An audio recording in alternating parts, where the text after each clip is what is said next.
In today's video, I'm going to show you how to merge tables in Google Docs using a simple and effective trick. Whether you're reorganizing a document, combining data from two separate tables, or you simply want everything to look cleaner and more connected, this step-by-step guide will walk you through everything you need to know.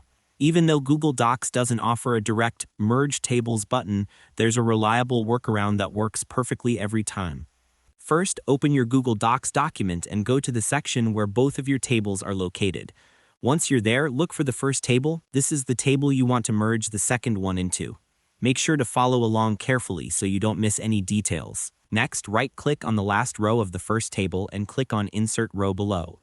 This step gives you the space needed to bring the second table into the first one.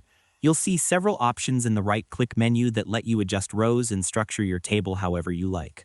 Follow the on-screen instructions as they appear. They're simple and very user-friendly, so there's nothing complicated to worry about. To make the process smoother, here are a few quick tips.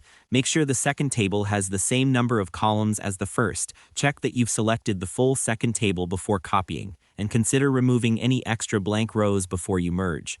Doing this beforehand can save you time and help prevent unnecessary formatting issues.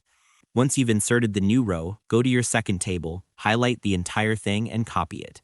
After that, you should be able to paste it directly into the newly created row of the first table without any interruptions. It's also a good idea to format the pasted content so it matches the original table's style.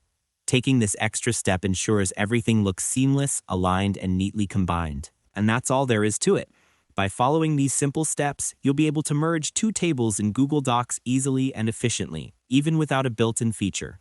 Thanks for watching, and I hope you found this tutorial helpful. If this helped you out, feel free to share it with others who might be struggling to combine tables. Why not make someone's day easier?